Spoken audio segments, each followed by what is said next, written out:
ఓం నమో భగవతే వాసుదేవాయ. ఓం నమో భగవతే వాసుదేవాయ. ఓం నమో భగవతే వాసుదేవాయ. హరే కృష్ణ. ఎందరో మహానుభావులు అందరికీ వందనాలు. నేను మీ భీమ శ్రీపదానికి మీకు సాదర స్వాగతం. ఇక్కడ మనం మాట్లాడుకునే మాటలు మనల్ని మన మనసుల్ని ఒప్పించి ఒక ఉన్నతమైన మార్గం వైపు వెళ్ళేలా చేయాలన్నది మన సంకల్పం. మనం విజయవంతంగా 4వ అధ్యాయంలో 4 భాగాలు పూర్తి చేసుకుని ఇప్పుడు 5వ భాగంలోకి ప్రవేశిస్తా ఉన్నాం. గత వీడియోలో మనం 4వ అధ్యాయంలో 16వ శ్లోకం నుంచి 20వ శ్లోకం వరకు మనం కర్మ అకర్మల మధ్య ఉన్నటువంటి అత్యంత సూక్ష్మమైన తేడాలను నేర్చుకున్నాం. ఒకసారి వాటిని వివరంగా గుర్తుకు తెచ్చుకుని ఈ భాగంలోకి వెళ్ళేటువంటి ప్రయత్నం చేద్దాం. గత శ్లోకంలో సారాంశంగా ఏం చూసామంటే 16 నుంచి 20వ శ్లోకంలో కృష్ణ పరమాత్మ కర్మ అంటే ఏంటి, అకర్మ అంటే ఏంటి అనే విషయంలో పండితులకు సైతం భ్రమపడతారు అని చెప్పారు. కర్మతత్వాన్ని అర్థం చేసుకోవటం చాలా గహనమైనది, అంటే కష్టమైనటువంటిది అని మనకు హెచ్చరించారు. అంటే ముఖ్యంగా బాహ్యంగా పనిచేస్తూ కూడా లోపల అహంకారం లేకపోవటమే కర్మలో అకర్మ అని, ఏ పని చేయకుండా కూర్చుని మనసులో కోరికలతో ఉంటే అది అకర్మలో కర్మ అని అద్భుతంగా వివరించారు మనకి. ఎవరి పనులైతే జ్ఞానంతో అగ్నితో కాల్చబడతాయో, జ్ఞానం వలన కలిగేటువంటి అగ్నితో కాల్చబడతాయో, ఎవరైతే ఫలితం మీద ఆశ వదిలి నిత్య తృప్తితో ఉంటారో వారు ఎన్ని పనులు చేసినా వారిని ఆ కర్మలు బంధించవు అని చెప్పేసి మనం అక్కడ అధ్యాయంలో నేర్చుకున్నాం. మరి అటువంటి నిష్కామ స్థితిలో ఉండే వ్యక్తి జీవితం ఎలా ఉంటుంది, వారు చేసే పనులే యజ్ఞంగా ఎలా మారుతాయి అనే విషయాలు ఇప్పుడు నేర్చుకోబోయేటువంటి శ్లోకాల్లో చూద్దాం. ఈ అధ్యాయంలో మనం ఇప్పుడు ఈ భాగంలో 4వ అధ్యాయం 21వ శ్లోకం నుండి 25వ శ్లోకం వరకు నేర్చుకునేటువంటి ప్రయత్నం చేద్దాం. అప్పుడు 21వ శ్లోకం చూస్తే మనం ఏమంటారంటే భగవంతుడు ఈ విధంగా చెప్తా ఉన్నారు. నిరాశీర్య తచిత్తాత్మ త్యక్త సర్వ పరిగ్రహ శారీరం కేవలం కర్మ కుర్వనాప్నోతి కిల్భిషం అంటున్నారు. అంటే నిరాశి అంటే ఎటువంటి ఆశ లేనివాడు, యత చిత్త ఆత్మ మనస్సును మరియు శరీరాన్ని అదుపులో ఉంచుకునేటువంటి వాడు, త్యక్త సర్వ పరిగ్రహ వస్తువుల మీద మమకారాన్ని వదిలేసిన వాడు, కేవలం శారీరక కర్మ కుర్వాన్ కేవలం శరీర పోషణ కోసం మాత్రమే పనులు చేస్తూ కిల్బిషం నా ఆప్నోతి ఎటువంటి పాపాన్ని పొందడు అటువంటి వాడు అని చెప్తున్నారు. ఎవరు ఎటువంటి పాపాన్ని పొందరు? మనల్ని బంధించేది వస్తువులు కాదు, ఆ వస్తువులపై మనకు ఉండేది నాది అనేటువంటి మమకారం. ఎవరైతే తన మనస్సును అదుపులో ఉంచుకొని అత్యాశకు పోకుండా కేవలం తన బాధ్యతలను నెరవేరుస్తారో వారికి ఎటువంటి కర్మబంధం లేదు, పాపం అంటదు, వారు చేసే పని కేవలం శారీరక క్రియ మాత్రమే అవుతుంది అని మనకు భగవంతుడు చెప్తా ఉన్నారు. అంటే అది మన మనస్సుని కలుషితం ఏ విధంగా కూడా చెయ్యదు అని చెప్తున్నారు ఇక్కడ. అంటే దీన్ని ఎలా అర్థం చేసుకోవచ్చు అంటే, మనం వస్తువులను వాడుకోవటం కంటే వస్తువుల్నే మనం వాడుకుంటున్నాయి నేడు అధికంగా, అవునా కదా? కాబట్టి ఎప్పుడైతే మనం మన కోరికలను తగ్గించుకొని మనస్సును అదుపులో పెట్టుకుంటామో అప్పుడు మనకు మానసిక స్వేచ్ఛ లభిస్తుంది అని భగవంతుడు ఇక్కడ చెప్పారు మనకి. అవును కదా, ఇది నిజమే కదా. కాబట్టి ఇలా మనం ఈ శ్లోకాన్ని అర్థం చేసుకోవచ్చు. ఒక ఉదాహరణ ద్వారా చూసామనుకోండి, ఒక అద్దెంట్లో ఒక వ్యక్తి ఉంటున్నాడు. దాన్ని చాలా శుభ్రంగా ఉంచుకుంటున్నారు, కానీ అది సొంతం కాదని తెలుసు అతనికి. కానీ రేపు ఖాళీ చేయండి అని ఓనర్ అంటే ఏడవకుండా వెంటనే ఏం చేస్తారు, వెళ్ళిపోయి వేరే ఇంకో ఇల్లు చూసుకునేటువంటి ప్రయత్నం చేస్తారు. అలాగే మనం ఈ ప్రపంచంలో మన బాధ్యతలను నిర్వర్తించాలి తప్ప, అంటే ఆ ఇంట్లో ఉన్నప్పుడు అతని బాధ్యత శుభ్రంగా ఉంచుకోవటం అతని కోసం చేశాడు తప్పించి అదే సర్వస్వం అనుకోలేదు. అంటే ఈ ప్రపంచంలో మన బాధ్యతలు కూడా మనం నిర్వర్తించాలి తప్ప ఇవన్నీ నావే అని బందీ కాకూడదు వాటికి. అప్పుడే మనం ఏ పని చేసినా దాని యొక్క ఫలితంలో ఉండేటువంటి పాపం మనకు అంటదు, అది కర్మబంధనం అవ్వదు అని భగవంతుడు ఈ శ్లోకం ద్వారా చెప్తున్నారు. అర్థమైంది కదా ఈ శ్లోకం అర్థమైతే 4వ అధ్యాయంలో 22వ శ్లోకం చూద్దాం. 22వ శ్లోకంలో భగవంతుడు ఏమంటున్నారు? యదృశ్యా లాభ సంతోష్ణో ద్వంద్వాతీతో విమత్సరః సమః సిద్ధవసి సిద్ధౌ చ కృత్వాపి న నిబధ్యతే అంటున్నారు. అంటే యదృచ్ఛ్యా లాభ సంతుష్ట అన్నారు. ప్రయత్నం చేయగా తనంతట తానుగా లభించిన దానితో తృప్తి చెందేవాడు. ప్రయత్నం చేసినప్పుడు తనంతట తానుగా ఏదైతే లభించిందో దానితో తృప్తి చెందేవాడు. ద్వంద్వ అతీత అంటే సుఖదుఖాల నుండి ద్వంద్వాలకు అతీతుడైన వాడు. సుఖదుఖాలు అవే కదా ద్వంద్వాలు, సుఖము దుఃఖం, వీటి నుండి అతీతుడైన వాడు. విమత్పరహ అంటున్నారు. అంటే విమత్పరహ అంటే అసూయ లేనివాడు. కాబట్టి ఇతను కూడా సిద్ధౌ అసిద్ధౌ చ సమః అంటే సిద్ధౌ అసిద్ధం అంటే విజయం వచ్చిన అపజయం వచ్చిన రెండింటినీ సమానంగా ఉండేవాడు, రెండిట్లో సమానంగా ఉండేవాడు. కృత్వా అపి నిబధ్యతే పనులు చేసినప్పటికీ బంధించడు వీడు. ఇలాంటి వారు ఎవరైతే ప్రయత్నం చేసి తాను లభించిన దాంతో తృప్తి పొందుతారో వారు కానీ, సుఖదుఖాలను ద్వంద్వాలకు అతీతుడైన వారు కానీ, అలాగే విజయం వచ్చినా అపజయం వచ్చినా సమానంగా ఉండేవారు కానీ, ఇలాంటి వారు పనులకు అంటే కర్మలకు బందీ కాబడరు అని చెప్తున్నారు. ఇవే మళ్ళీ చెప్పినవే మళ్ళీ చెప్పడం అంటే ఇంకొక రకంగా మార్చి చెప్తున్నారు మనకి. దీన్ని వివరణ చూసామనుకోండి ఎలా ఉంటుందంటే, జీవితంలో మనం అనుకున్నట్లు జరగవు. కొన్నిసార్లు అనుకోకుండా లాభం రావచ్చు, కొన్నిసార్లు నష్టం రావచ్చు. ఈ రెండింటిని కూడా సమానంగా మనం స్వీకరించగలిగే వాడిని యోగి అంటారు. అంటే ఎవరి మీద అసూయ పడకుండా తన పని తాను చేసుకుపోయేవాడు కర్మబంధాలు ఉండవు అని భగవంతుడు చెప్తున్నారు ఇక్కడ. ఇలా దీన్ని మనం మామూలుగా కూడా చూడొచ్చు. మామూలుగా చూస్తే మనం గెలిచినప్పుడు ఆకాశంలో ఎక్కడో తెలిపోతూ ఉంటాం, ఓడిపోయినప్పుడు పాతాళానికి కుంగిపోతాం. ఇలా కాకుండా ఎమోషనల్ స్వింగ్స్ మనల్ని ఏమి చేయకూడదు, అంటే అవి మనల్ని బలహీనపరచకూడదు.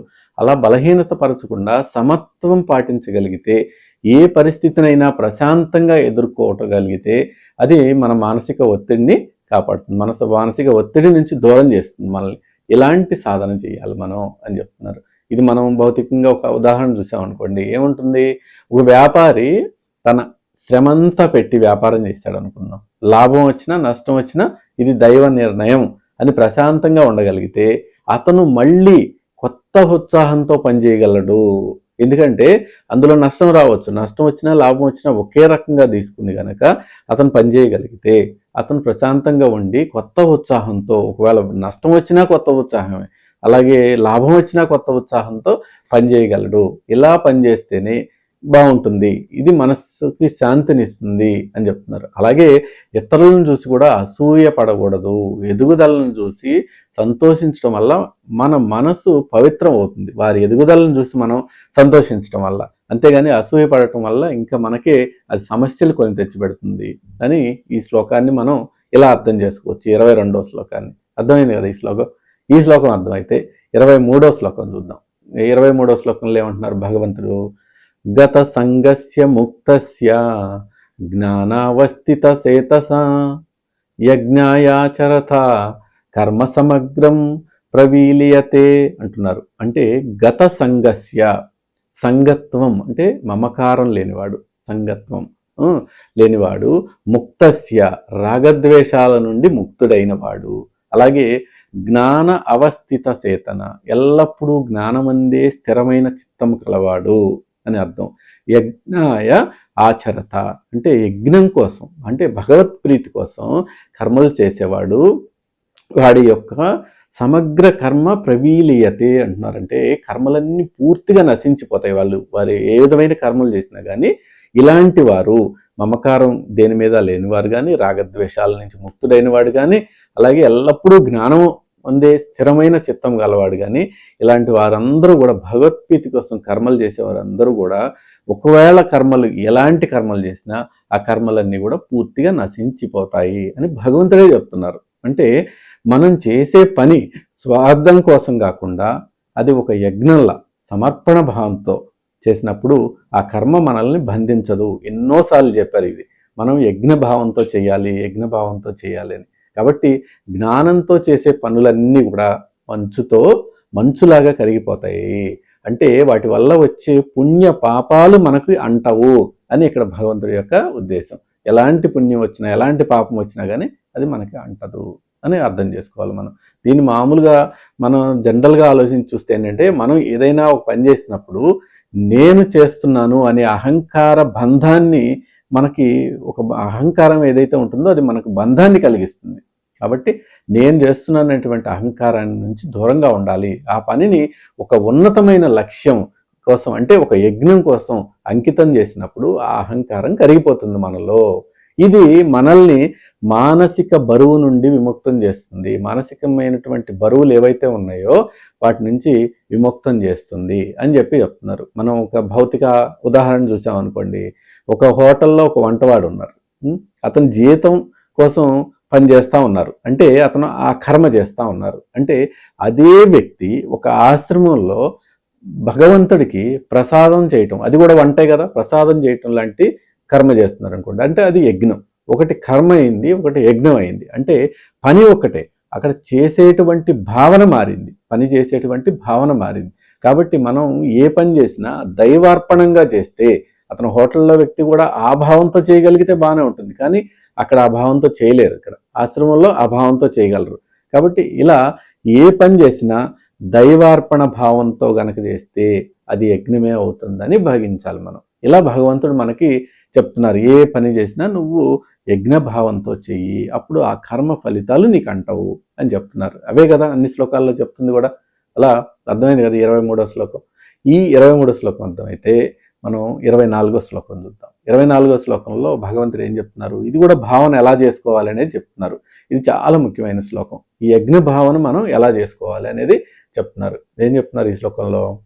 బ్రహ్మార్పణం బ్రహ్మావిహి బ్రహ్మగ్నౌ బ్రాహ్మణాహుతం బ్రహ్మైవ తేన గంతవ్యం బ్రహ్మకర్త సమాధినా అన్నారు. అంటే అర్పణం బ్రహ్మ అంటే అర్పించే పాత్ర బ్రహ్మము, అంటే భగవంతుడు. మనం ఏదైతే చూస్తున్నామో, ఏదైతే మనం నిత్య జీవితంలో పాటిస్తున్నామో అది అర్పించేది భగవంతుడికి. హవిహి బ్రహ్మ, అర్పించే హవిసు ఏదైతే ఉందో అది కూడా బ్రహ్మ, అంటే ద్రవ్యం మనం చూడాలంటే. అలాగే బ్రహ్మ అగ్నౌ, బ్రహ్మం అనే అగ్నిలో మనం మన బ్రాహ్మణాహుతం, బ్రహ్మము చేతనే హోమం చేయబడుతుంది అక్కడ. కాబట్టి మన ఒక హోమం గనక మనం చేసే పని ఒక యజ్ఞం అనుకుంటే, ఆ యజ్ఞంలో అర్పించేదంతా కూడా, అర్పించే ద్రవ్యమైనా అర్పించేటువంటి వేరే ఇతరములైనా కూడా అవన్నీ బ్రహ్మము అనుకుంటే ఆ బ్రహ్మము చేతనే హోమం చేయబడింది అని మనం అక్కడ భావించవచ్చు. ఇంకేం చెప్తున్నారు అక్కడ? బ్రహ్మకర్మ సమాధిన అంటున్నారు. అంటే ప్రతి పనిలోనూ బ్రహ్మమునే చూసేవాడు, అంటే అర్పించే దాంట్లో, అక్కడ చదివే దాంట్లో అన్నిట్లో కూడా బ్రహ్మమునే చూస్తే బ్రహ్మ ఏవ తేన గంతవ్యం, అంటే బ్రహ్మమునే చేరుకుంటాడు, చివరికి బ్రహ్మమునే చేరుకుంటాడు అనేది మన ఈ శ్లోకం ద్వారా ఉద్దేశం. అంటే ఇది మనం భోజనం చేసే ముందు పఠించేటువంటి శ్లోకం, సాధారణంగా అక్కడ చెప్పుకునేటువంటి శ్లోకం ఇది. అంటే దీని అర్థం ఏంటంటే, చేసే పని, అంటే చేసే పని చేసేవారు కానీ, ఆ పనిలో వాడే వస్తువులు కానీ, ఆ పని వల్ల వచ్చిన ఫలితం కానీ అన్నీ కూడా బ్రహ్మార్పణం, అంటే పరమాత్మ స్వరూపమే అని భావించటం వలన, ఇలా సర్వము దైవమయము అని భావించటం వలన దైవంలోనే లీనం అవుతాడు చివరికి అని చెప్తున్నాడు. అలాంటి భావనలో మనం చెయ్యాలి అని చెప్తున్నారు అక్కడ భగవంతుడు, మనం ఏ పని చేసినా కూడా. కాబట్టి దీన్ని మనం ఇంకో రకంగా కూడా విశ్లేషించి చూడవచ్చు. ఇంకో రకంగా చూస్తే ఎలా ఉంటుందంటే, మనం వస్తువులను, వ్యక్తులను మనకంటే వేరుగా చూసినప్పుడు భయం, ద్వేషం కలుగుతాయి. కానీ అంతా ఒకటే, యూనిటీ ఇన్ డైవర్సిటీ అని, అంతా ఒకటే అని కనుక మనం చూడగలిగితే, అలా చూసినప్పుడు ఏంటంటే ప్రేమ, ప్రశాంతత కలుగుతాయి మన మనసుకి. కాబట్టి ఈ అద్వైత భావన మనలో సంకుచిత ఆలోచనల నుండి మనల్ని బయటపడేస్తుంది. కాబట్టి ఎప్పుడు కూడా మనకి ఆ అద్వైత భావన అనేది మనలో ఉండాలి. చూసినప్పుడు, మన పక్క వారిని చూసినప్పుడు కానీ, ఎవరిని చూసిన, సమాజాన్ని చూసినప్పుడు ఆ భావన ఉండాలి మనకి.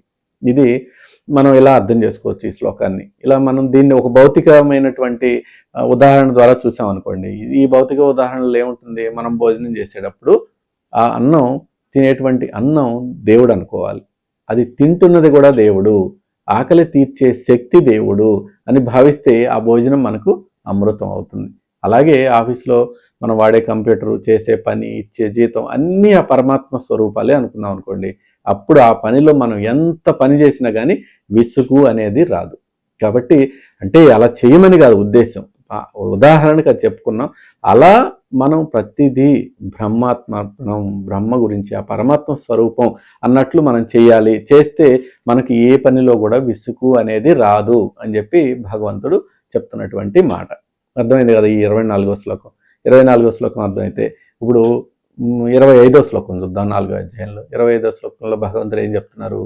దైవమే వాపరే యుగం యోగినః పర్యుపాసతే బ్రహ్మాజ్ఞ పవరే యజ్ఞం యజ్ఞోమైవ పజాయతి అని చెప్తున్నారు. అంటే అపరే యోగినః అంటే కొందరు యోగులు దైవం ఏవ యజ్ఞం అంటే దేవతా పూజ స్వరూపమైనటువంటి యజ్ఞాన్ని చేస్తారు. ఎవరు?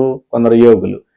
అపరే మరికొందరు బ్రహ్మ అగ్నౌ అంటే బ్రహ్మం అనే అగ్నిలో యజ్ఞేవ యజ్ఞం ఉపజుహతి అని చెప్తున్నారు. అంటే తమ ఆత్మనే యజ్ఞంగా సమర్పించారు అని చెప్తున్నారు. అంటే దీనికి వివరణ చూస్తే ఎలా ఉంటుందంటే యజ్ఞం అంటే కేవలం అగ్నిలో నెయ్యి వేయటం, ఇతర వస్తువులు వేయటం ఇదని కాదు. కాబట్టి కొందరు బాహ్యంగా పూజలు చేస్తారు, మరికొందరు తమ ఇంద్రియాలను, మనస్సును ఇక్కడ జ్ఞానం అనే అగ్నిలో హోమంలో వేసేస్తారు. అలా యజ్ఞం చేయాలి అంటే తమ అహంకారాన్ని దైవంలో కలిపేస్తారు. ప్రతి ఒక్కరూ తమ స్థాయిని బట్టి ఒక రకమైన యజ్ఞాన్ని నిర్వహిస్తూ దైవానికి చేరువవుతారు అని భగవంతుడు చెప్తున్నారు. ఒక్కొక్కరు ఒక్కొక్క రకమైనటువంటి యజ్ఞాన్ని చేస్తారు. అనేక రకమైనటువంటి యజ్ఞాలు ఉన్నాయి. ఆ యజ్ఞం ఒక్కొక్కరు ఒక్కొక్క రకంగా చేస్తారు. ఏం చేసినా కానీ దైవత్వ భావంతో చేస్తేనే దైవానికి దగ్గర అవుతారు అని చెప్పి చెప్తున్నారు. ఆత్మ సాక్షాత్కారానికి ఇవన్నీ విభిన్నమైనటువంటి మార్గాలు ఇవి కూడా. వీటిలో జ్ఞానం పొందే మార్గాలు అనేకం ఉన్నాయి. కొందరు భక్తి మార్గం ద్వారా సులభం అనుకుంటారు, అలా చేస్తారు. కొందరు జ్ఞాన మార్గం ద్వారా. మనకి ఏది సరిపోతుంది, ఏ మార్గం ద్వారా మనల్ని మనం శుద్ధి చేసుకోవచ్చు అనేటువంటిది మనం ఆలోచన చేసుకోవాలి. మనల్ని మనం మెరుగుపరుచుకోవటం అంటే ఏంటంటే అసలైన జ్ఞానం మనం ఎక్కడ దొరుకుతుంది, అసలైన జ్ఞానాన్ని మనం ఎలా ప్రదర్శించగలం అనేది మనకి మనం ఆలోచన చేసుకోవాలి. ఆలోచన చేసుకుని అలా చేస్తే మనకు ఒక జీవితానికి ఒక సార్థకత ఏర్పడుతుంది. ఇది కాబట్టి ఈ శ్లోకాన్ని మనం మామూలు ఒక భౌతికమైన ఉదాహరణలో చూసామనుకోండి. ఒకరు ప్రతిరోజు గుడికి వెళ్ళి ప్రశాంతత పొందుతారు. గుడికి వెళ్తే వాళ్ళకి ప్రశాంతత వస్తుంది. మరొకరు ఏకాంతంగా ఒక దగ్గర కూర్చున్నారు, అట్లా వాళ్ళకి ప్రశాంతత వస్తుంది. ఇంకొకరు పుస్తకాలను చదువుతూ జ్ఞానాన్ని పొందుతారు. అంటే అందరూ చేసేది కూడా యజ్ఞమే. ఒక్కొక్కరు ఒక్కొక్క రకమైనటువంటి యజ్ఞం. ఏ పద్ధతి అయినా కానీ లక్ష్యం మాత్రం మనస్సును పవిత్రం చేసుకోవటం అనేటువంటిది కానీ ఉన్నారు కాబట్టి అక్కడ.